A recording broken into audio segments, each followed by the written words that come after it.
오늘은 네마이칸의 리액트 네이티브 개발의 과거와 미래라는 제목으로 발표하겠습니다. 우에마츠와 크로사와입니다. 잘 부탁드리겠습니다. 리액트 네이티브와 관련해서 저희의 백그라운드부터 소개드리겠습니다. 저는 우에마츠입니다. 2019년 UIT 프론트엔드 개발센터에 프론트엔드 엔지니어로서 경력직으로 입사했습니다. 주로 라인 증권이나 라인 보험 등 금융계 서비스의 프론트엔드를 담당해왔습니다. 올해 2월부터 네마이칸에서 일을 하면서 배다원이 사용하는 앱의 업데이트나 현재는 여러분이 사용하는 네마이칸의 앱 개발을 담당하고 있습니다. 현재 사무실은 교토에 있으며 경치가 좋은 토게츠교 다리에 가까운 아라시야마에 살고 있습니다. 요즘은 에이펙스 레전드와 발로란트에 빠져서 밤마다 게임을 하고 있습니다. 업무 백그라운드로는 10년 이상 프론트엔드 영역에서 리액트 뷰의 SPA 개발을 주로 해왔습니다. 크로사 신지입니다. iOS 엔지니어로서 스위프트 오브젝티브-C를 사용한 iOS 애플리케이션 개발을 약 4년 정도 했습니다. 2020년에 라인에 입사하여 라인 공식 계정 개발을 스위프트를 사용해서 개발했습니다. 지난 4월부터 네마이칸 앱의 개발을 하고 있습니다. 리액트 및 리액트 네이티브를 사용한 개발은 네마이칸 앱의 개발이 처음이었기 때문에 매일 배우면서 개발을 하고 있습니다. 지난 4월에 교토에 이사했는데 시간 나면 사찰 탐방 등 교토 관광을 하고 싶다고 생각을 합니다. 본 세션에서는 크게 3가지 항목에 관해 말씀드리겠습니다. 첫 번째는 네마이칸의 개발자가 왜 라인 데브데이에서 발표를 하고 있는지 그 경위를 모르시는 분을 위해서 네마이칸과 라인의 관계, 네마이칸 시스템의 전체 개요에 대해 소개하겠습니다. 다음으로 네마이칸 앱팀의 체제 변화에 대해서 현재 개발팀이 주력하고 있는 업무와 개발 문화에 대해서 소개해드리겠습니다. 마지막으로 네마이칸 모바일 앱 개발의 애로사항과 해결책에 대해서 공유하겠습니다.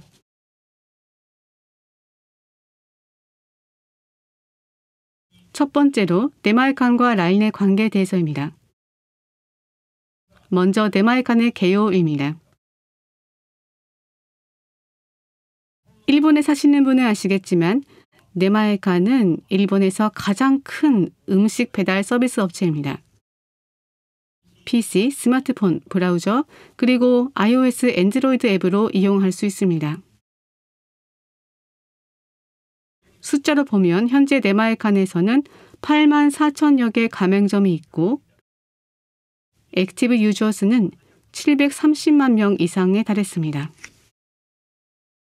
유저스는 지난 1년 사이에 약 2배로 늘어났으며 서비스로서 큰 성장기에 있다고 개발자로서 느낍니다. 그런 네마이칸에서 주문 시 사용자에게 보이는 부분은 네마이칸의 앱 혹은 웹 브라우저뿐인데요. 그 뒤에서는 다양한 앱 시스템이 운영되고 있습니다. 배달 구조에는 크게 2가지가 있습니다. 첫 번째가 가맹점이 자체의 배송 체계를 가지고 있는 경우 네마이칸은 가맹점의 주문을 연결하는 것이 주된 역할입니다.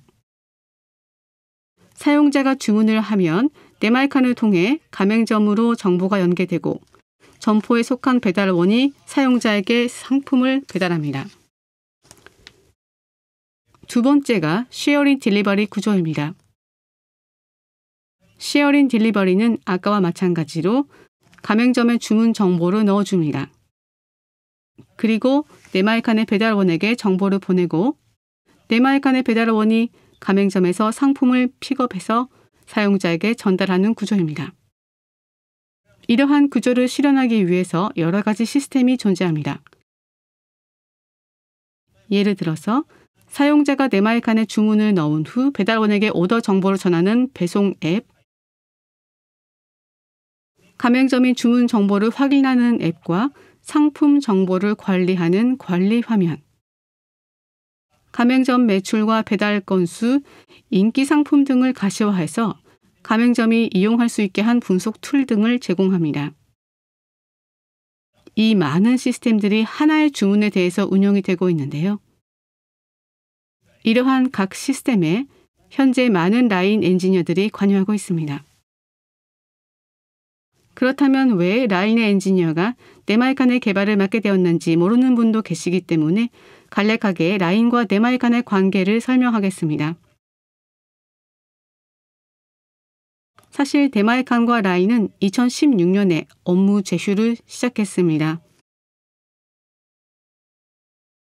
2017년에는 라인 델리마라는 푸드 배달 서비스를 출시했습니다. 2019년에는 라인 포케오라는 테이크아웃 전문 주문이 가능한 서비스를 출시했습니다. 라인 델리마, 라인 포케오 모두 사용자가 조작하는 앱은 라인에서 개발 운영되고 있었고 그 바탕에는 네마일 칸의 시스템과 노하우가 활용되어 있었습니다. 그리고 지난해 3월 자본 업무 제휴를 계기로 라인의 각 서비스와 네마일 칸을 통합해서 하나의 서비스로서 성장을 가속화하기 위해 라인의 엔지니어들이 참여하게 되었습니다. 첫 번째 앱 멤버가 합류한 것이 작년 2020년 5월이었는데요. 처음에는 가맹점이나 배달원이 이용하는 앱을 메인으로 개발했고 올해 4월부터 네마일 칸 앱의 개발에 관여하기 시작해 지금까지 약 6개월 정도 개발에 참여해 왔습니다. 이러한 경위를 바탕으로 현재 라인 엔지니어들이 네마일 칸의 개발에 관여하고 있습니다.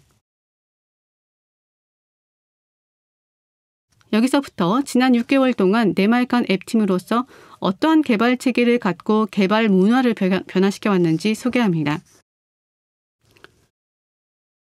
먼저 현재 네마일 칸 앱 개발팀에 관한 소개입니다.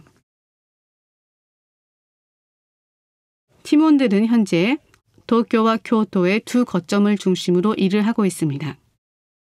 그리고 개발 파트너분이 오카야마에서 참여하고 있습니다.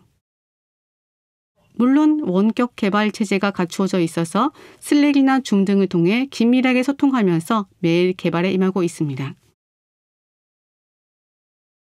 전체 네마일 칸으로서는 CS 담당자가 가고시마를 거점으로 하고 있고 QA가 도쿄, 후쿠오카에 또 서버 사이드를 포함한 개발 멤버들이 오사카, 교토, 도쿄를 중심으로 복수 거점에서 개발과 운영을 하고 있습니다. 네마일 칸의 앱팀에 관해서입니다.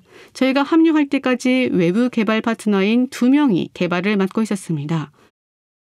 2명이 PC 스마트폰의 브라우저 버전 네마일 칸과 iOS 엔드로이드 앱 개발을 다 했었습니다.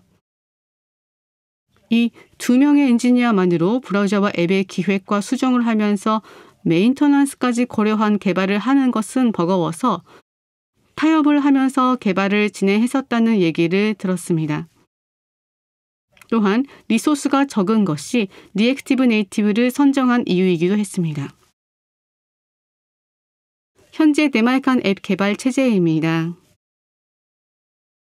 4월 이후 팀원들이 차츰 늘어나서 현재 iOS 엔지니어 4명, 엔드로이드 엔지니어 2명, 프론트엔드 1명이 라인에서 파견되어 배달 앱을 개발하고 있습니다.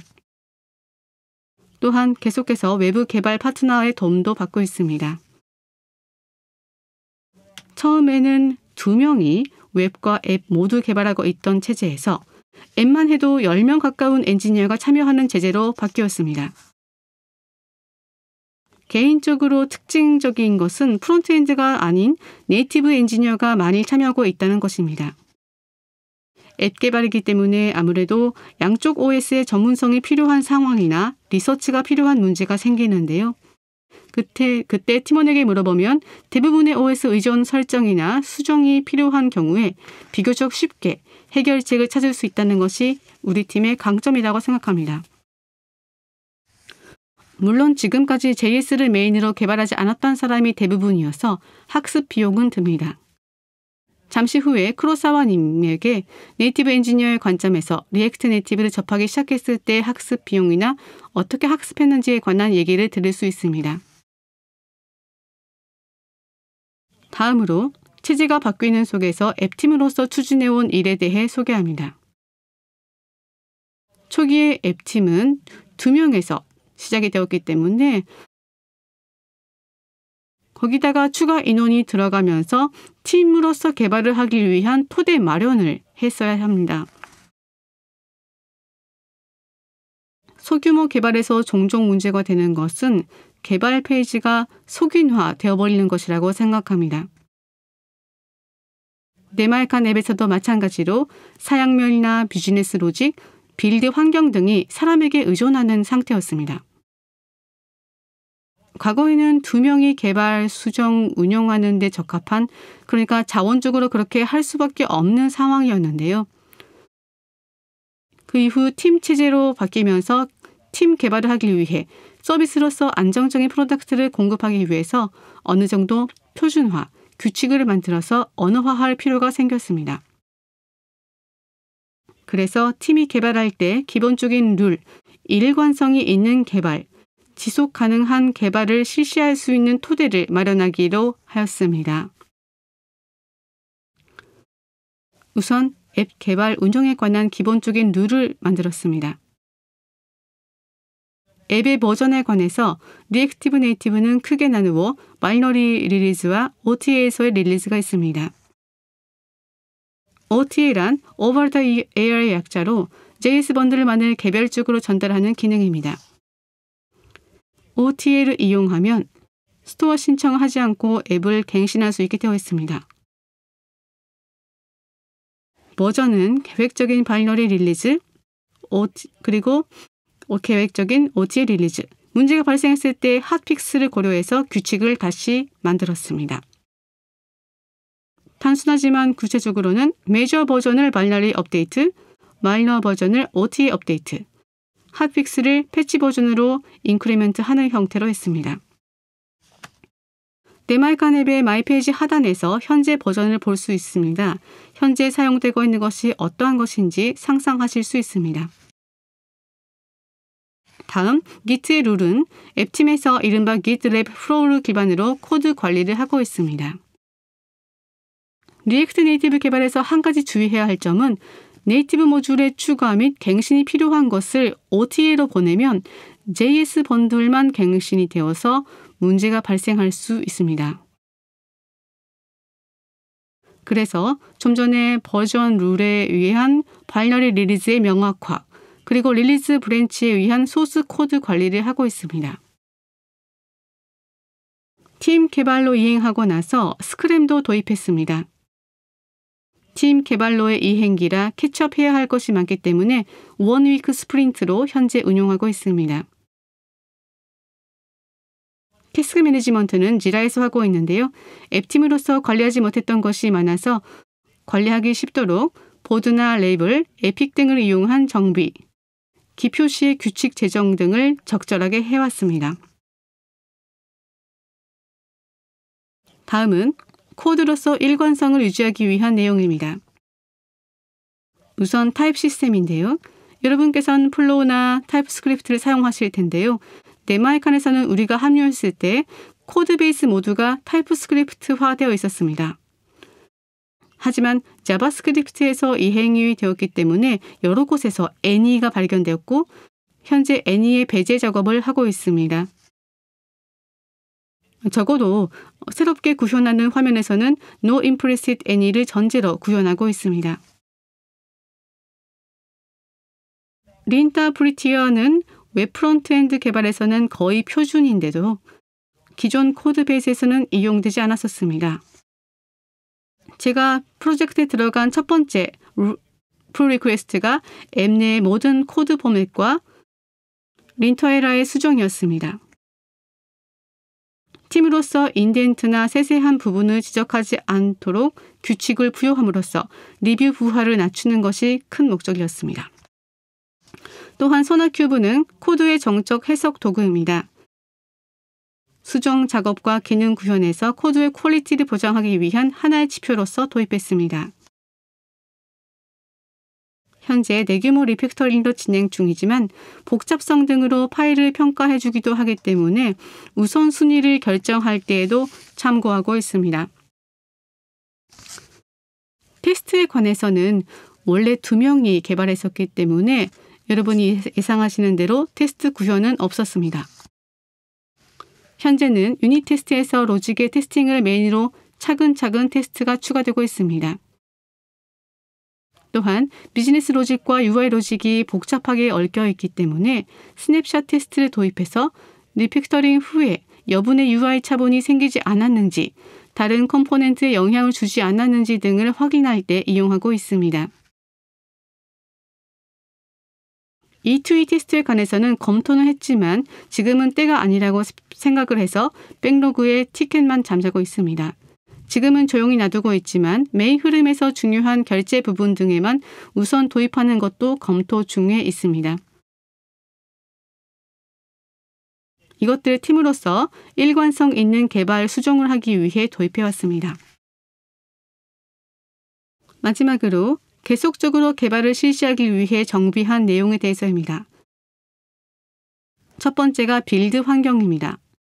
자세한 내용은 쿠로사와님이 이야기하겠지만 예전에는 개인 PC의 로컬 환경에서 빌드를 하고 성과물을 스토어에 업로드했었습니다.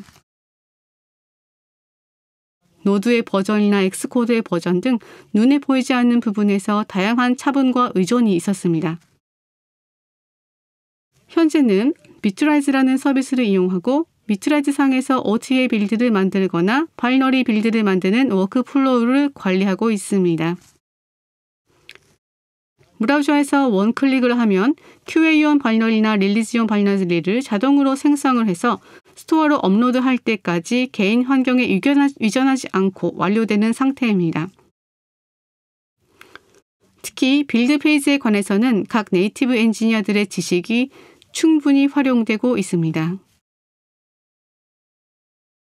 또한 GitHub 액션즈를 활용해서 테스트, 린트, 프리티어 등의 책이 자동화되었으며 풀 리퀘스트 차분을 소나큐브에서 정적 해석을 함으로써 코드 리뷰의 부하를 낮추고 개발에 더 많은 시간을 들일 수 있게 되었습니다.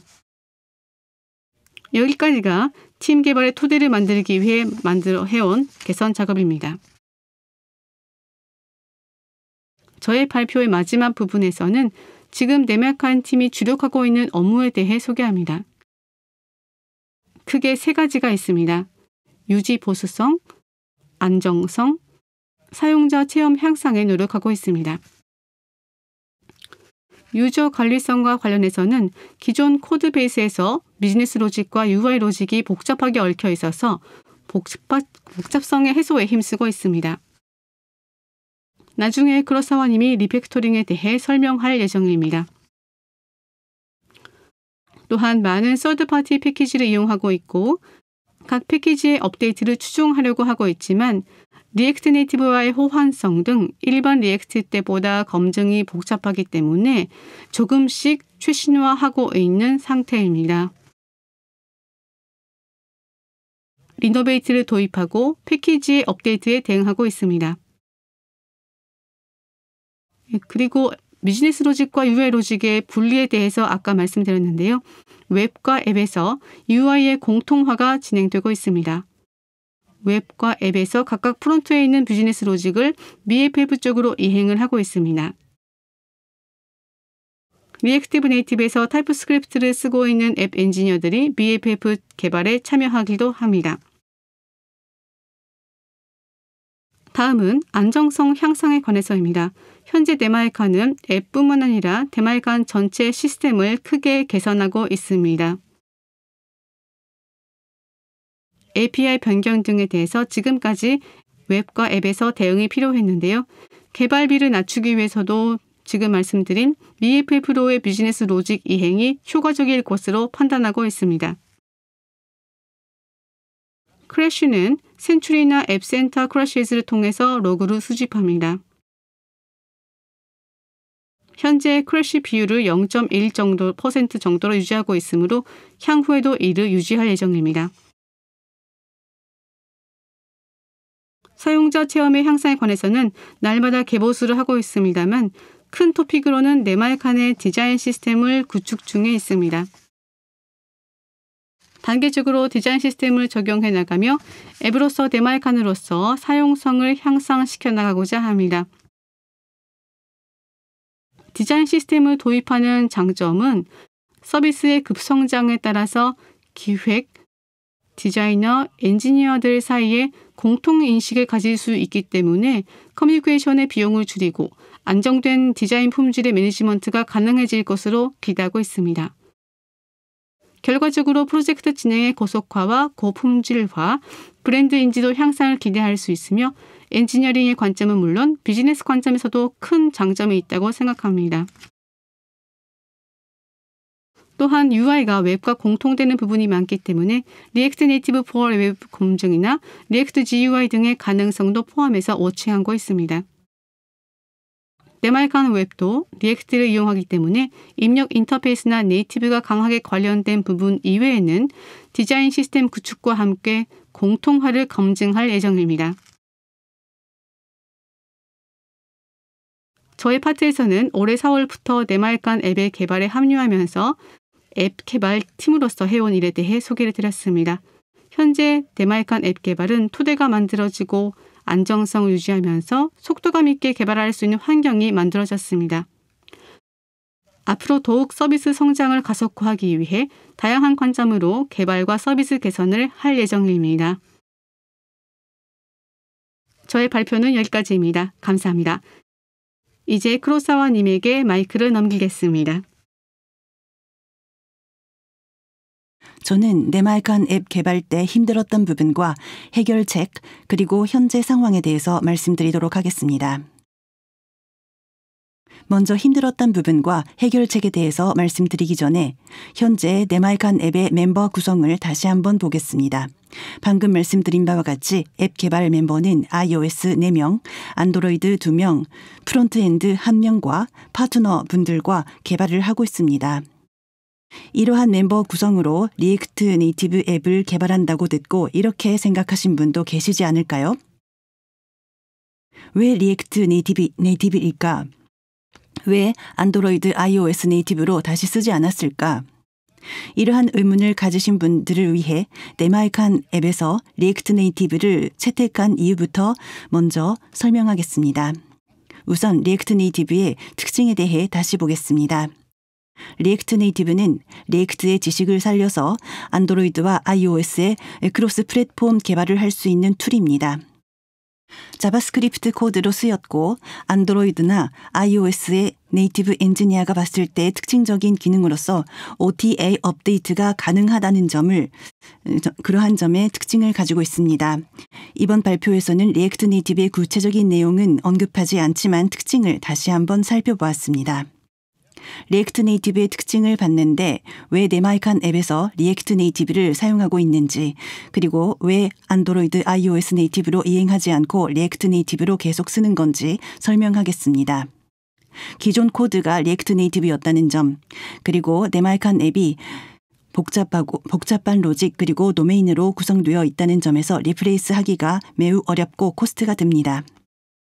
그래서 사업 단계로서 개수를 하는 것보다도 리액트 네이티브를 개보수하는 것이 좋다라는 것이 하나의 이유입니다.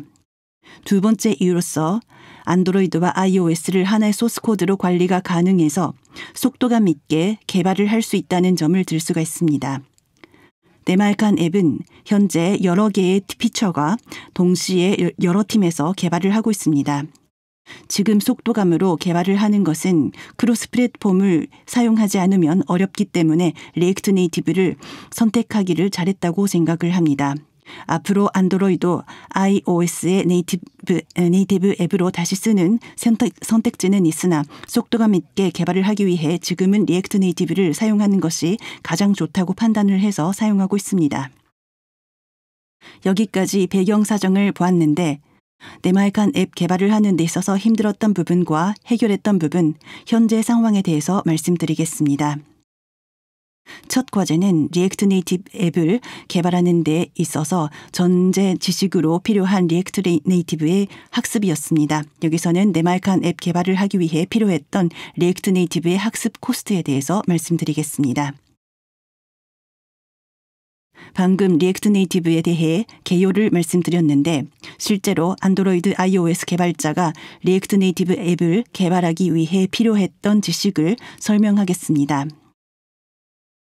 먼저 리액트 네이티브 앱을 개발하기 위해서는 당연하지만 리액트나 리액트 네이티브의 지식이 필요합니다. 선언적 UI나 펑크션 컴포넌트, 훅스와 리액트 네이티브의 컴포넌트, 그리고 리액트 네이티브를 네이티브 층에서 사용하기 위한 지식 등 많은 지식이 필요합니다. 다음은 언어입니다. 리액트 및 리액트 네이티브에서는 자바스크립트를 사용합니다. 네마에칸 앱은 타입스크립트를 사용하고 있기 때문에 타입스크립트의 지식도 필요합니다. 타입스크립트는 스위프트와 코틀린과 기법이 비슷한 부분도 있지만 사상이 다르기 때문에 학습이 필요합니다. 마지막으로 리액트 네이티브 개발을 하기 위한 환경과 라이브러리에 대한 이해입니다. 노드.js와 빌드 시스템, 통합 개발 환경, 네트워크, 아키텍처 등에 대한 이해와 테스팅 프레임워크 등 파악해야 하는 지식이 많습니다. 이와 같은 지식을 모두 학습하기 위해서는 학습 코스트가 그만큼 든다는 과제가 있었습니다. 리액트 네이티브를 사용한 앱 개발을 하는 데 있어서 방금 말씀드린 지식이 필요합니다. 팀 내에는 안드로이드와 iOS 개발자가 많고 리액트와 리액트 네이티브의 개발 경험이 없는 멤버도 많이 있었습니다. 그리고 안드로이드와 iOS 개발자가 자주 합류하는 환경이기 때문에 새로 들어온 사람들은 리액트나 리액트 네이티브를 배우는 학습 코스트가 듭니다. 이와 같은 학습 코스트가 드는 것은 어느 정도 허용하는데 학습 코스트를 줄기 위한 여러 노력을 했습니다. 소개해드리겠습니다. 리액트 네이티브를 배우기 위해 저희가 했던 노력은 주로 3가지입니다. 먼저 리액트를 잘 아는 엔지니어를 통해서 배우도록 했습니다. 팀에는 방금 발표를 하신 우에마츠님을 비롯해 몇 명 리액트를 잘 아는 엔지니어가 있습니다. 그래서 먼저 리액트를 잘 아는 엔지니어에게 상의를 드렸습니다. 리액트 네이티브는 리액트의 기술을 많이 사용하고 있기 때문에 리액트를 잘 아는 엔지니어의 존재는 매우 큽니다. 그리고 규모가 큰 안건에서는 슬랙상에 스레드를 만들어서 작업을 했습니다. 어려워하는 상황을 조기에 파악해서 초보자가 어려워하는 포인트에서는 조기에 해결해주는 구조를 만들었습니다. 또한 모브 프로그래밍이나 스터디 모임을 팀 내에서 일주일에 한 번 개최합니다. 이 자리에서는 가벼운 오류 수정과 리팩터링에 대해 팀이 함께 연구하거나 새로 도입한 기술을 공유하기도 합니다. 마지막으로 배운 지식의 다큐먼트화입니다. 새로 합류한 사람이 효과적으로 학습할 수 있게 리액트에 관한 팁스나 풀 리퀘스트에서 받은 지적 등을 다큐먼트로 작성합니다. 그 결과 현재는 안드로이드와 iOS 엔지니어도 리액트 네이티브를 사용할 수 있게 되어 새로 합류한 사람들도 효율적으로 학습할 수 있게 되었습니다. 또한 네마이칸에는 앱뿐만 아니라 웹 서비스도 존재하기 때문에 현재는 프론트엔드 팀과도 소통을 하면서 팀 개발을 하고 있습니다. 뒤에서 자세히 설명하겠지만 프론트엔드 팀이 Next.js를 채택했기 때문에 앱과 웹 사이에서 효율적으로 개발을 할 수 있는 노력을 하고 있습니다. 프론트엔드 팀과 코드베이스에서 상호하기 쉬운 것도 리액트 네이티브 학습의 좋은 성과로 꼽을 수 있습니다. 이어서 힘들었던 부분에 대해 말씀드리겠습니다. 리팩토링에 관한 말씀입니다. 네마이칸 앱에서는 하나의 컴포넌트에 많은 렌더링 로직이나 비즈니스 로직이 집약되어 있어 코드를 이해하는 데 시간이 걸린다는 과제가 있었습니다. 또한 클래스 컴포넌트로 쓰여진 컴포넌트를 보다 새로운 기술을 사용하기 위해서 펑크션 컴포넌트로 다시 써야 한다는 과제도 있었습니다.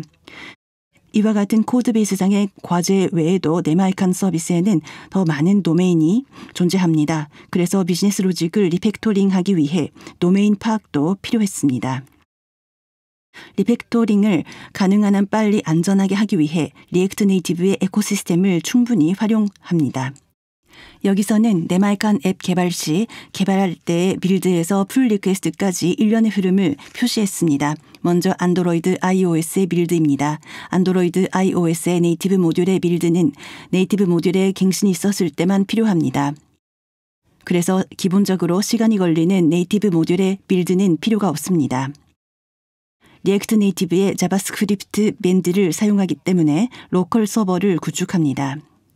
이어서 에디터상에서 변경을 추가합니다. 리액트 네이티브에는 핫 로딩 기능이 있기 때문에 에디터상에서 저장하면 바로 변경을 확인할 수 있습니다. 또한 UI를 간이적으로 확인하기 위한 수단으로서 스토리북이 있기 때문에 스토리북을 구현할 때도 많습니다. 변경이 완료되면 테스트의 구현입니다. 비즈니스 로직뿐만 아니라 방금 언급한 스토리북에 대해 스토리샷을 사용함으로써 컴포넌트의 스냅샷 테스트가 가능합니다. 테스트까지 구현이 되면 풀 리퀘스트를 냅니다. 풀 리퀘스트의 체크로서 변경이 있었던 곳에 따라서 안드로이드, iOS, 리액트 네이티브 각각에 대해 테스트를 실행합니다. 또한 소나 큐브를 사용함으로써 테스트 코드의 커버리지 계측과 기술적 부채를 가시화할 수 있게 했습니다. 풀 리퀘스트가 머지된 후에는 리리즈를 합니다. 리리즈 브랜치에 풀 리퀘스트가 머지된 경우에는 CI상에서 스테이징 앱의 리리즈를 자동 실행합니다.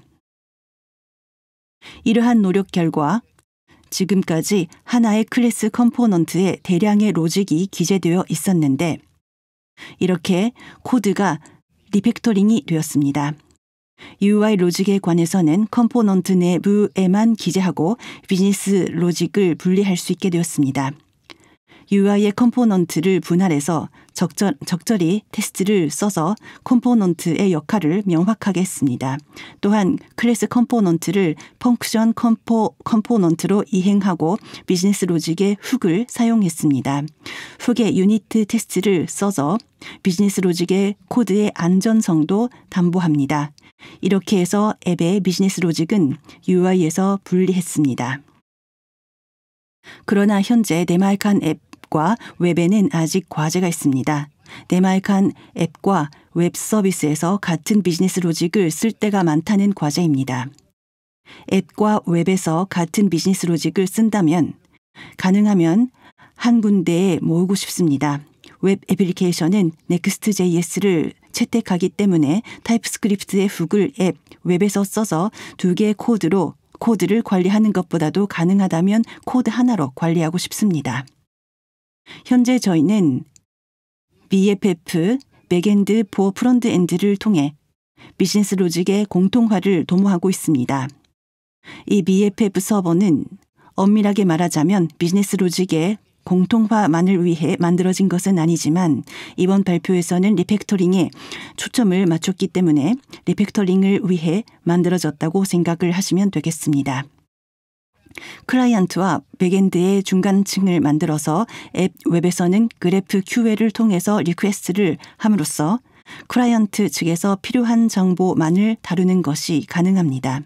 BFF 서버는 타입스크립트로 쓰여져 있고 프론트엔드 팀 주도로 운영됩니다. 최근에는 앱 개발팀도 BFF 서버 개발에 착수했습니다. 앱팀에서 떼어낸 비즈니스 로직을 BFF로 이행하는 형식으로 구현을 하고 있습니다. 실제로 저도 BFF 서버 개발에 착수를 했는데 평소부터 리액트 네이티브를 타입스크립트로 쓰고 있다는 것과 BFF 서버가 타입스크립트로 쓰여져 있다는 이유로 스무스하게 개발에 착수할 수 있어 리액트 네이티브를 개발하기를 잘했다고 생각을 합니다. 이와 같은 방법으로 앱 웹팀에서 팀 개발을 추진하고 있습니다.